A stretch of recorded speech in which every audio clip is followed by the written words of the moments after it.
Good morning. My name's Kim Carlisle, and my wife and I, we live near Sheridan, Indiana. We're Heisey collectors as well as Heisey dealers.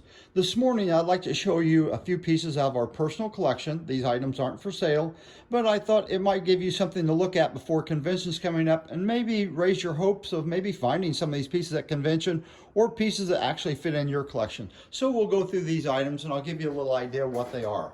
The first item we have is a cathedral vase in Alexandrite, and it has Calcutta cutting on it. Most of these pieces I'm showing you today, I'll show it in this room in here so you can actually get a good view of the color of it. Most of these pieces I consider rare items. You don't see them very often at all.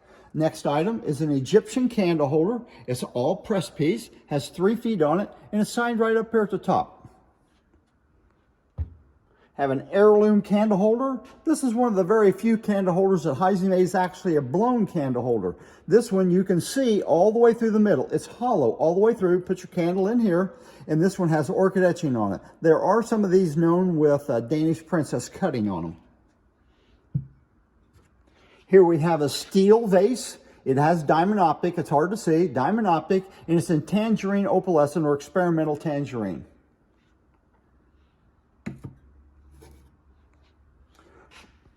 Here's a rum pot in cobalt blue. It has the original stopper. The original stopper has the same design on the stopper that's on the top of the rum pot. And you can take it out. It actually has cork. That is what's holding the stopper in. Very difficult to find the rum pot with the stopper. Here's an elephant handle beer mug in amber. It has, what's different about this, the top of it's actually been flared out. They're usually straight on top. Locket on a chain, butter dish, and it's in this teal blue color. What we believe this is a crystal piece of glass that another company bought off of Heisey, and they put this blue stain on it. There's a few pieces known in this pattern. There's a butter dish and cover, and there's a spooner, and there have been a couple of these butter dishes come out over the years. Next we have a candle holder. It's called an Edna. It has a candle that fits inside here, and the candle is U-shaped, and the candle you can actually burn it at both ends. These are made in moongleam, flamingo, Sahara, cobalt blue, and crystal. Wing scroll is a very old pattern with Heisey. Here's a little toothpick holder, and it's in canary, or people today call it Vaseline glass. Empress salt shaker, marigold, which is very unusual to find a piece of marigold in Empress. Back in the back, we have an Aristocrat electroportable lamp with an original Heisey shading on it and cutting. And what's unusual about this, it's in moongleam. Very difficult piece to find. Here's an early pattern, pineapple and fan and Vaseline with an opalescent edge. I think the way they got this opalescent edge was after they pulled it out of the mold, they would stick it back in the glory hole and reheat it, and it would get that opalescent look. Pineapple and fan vase, same size as the one in Vaseline I just showed you. And this is in kind of a teal blue color, or aquamarine. Very unusual item. I have a couple animal related items this morning. Here we have a Puritan ashtray with double horse heads. The Heisey Museum has reproduced this double horse head, not the ashtray part, but the double horse head part, in ruby and maybe a few other colors. Very unusual piece. Here's a 6-inch cigarette box. Has a pony, and the pony's sitting on his butt. There are 3 different Heisey signs that Heisey had made to give to their sellers of glassware. Here's one in moongleam, and it has a little place on the back that folds out, so you can set it up, display for the shows.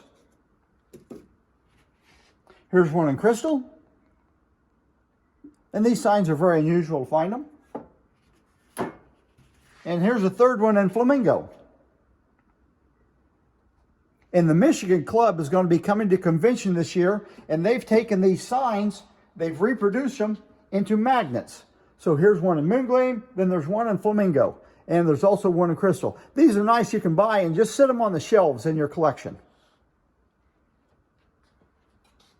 Next we have a 2-light Warwick Horn of Plenty candle holder, and it's in trial blue.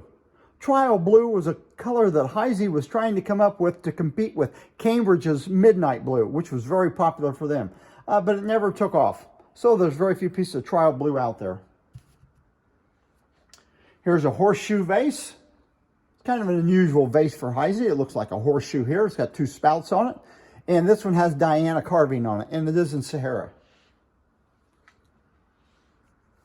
Here's an item that was designed by Eva Zeisel.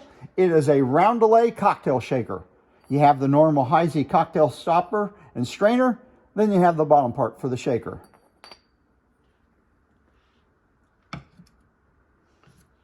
Here's a Puritan water pitcher, and the color is Old Rose.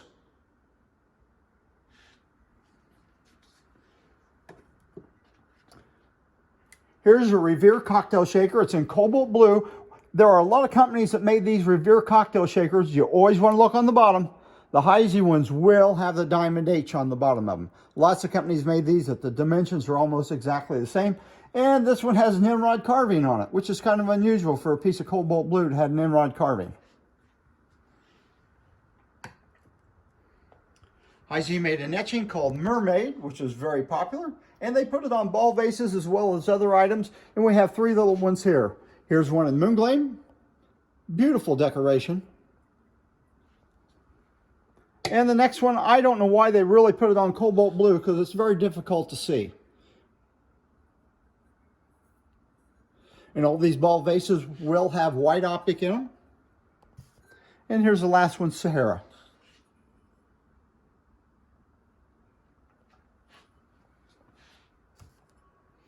Here's an item that really, it's a common item, but it's unusual to find in color, and that's a desk candle holder, and it's in Old Rose, marked right here on the stem. It's the same color as a Puritan water pitcher.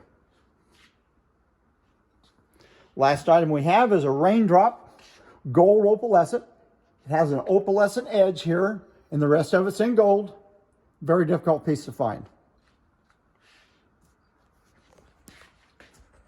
I hope you've seen some pieces this morning that you haven't seen before. If you have any questions or comments, you're always welcome to call me or text me. Our name can be found in the back of the Heisey News and the dealer directory. Hope to see you at convention, and good luck hunting.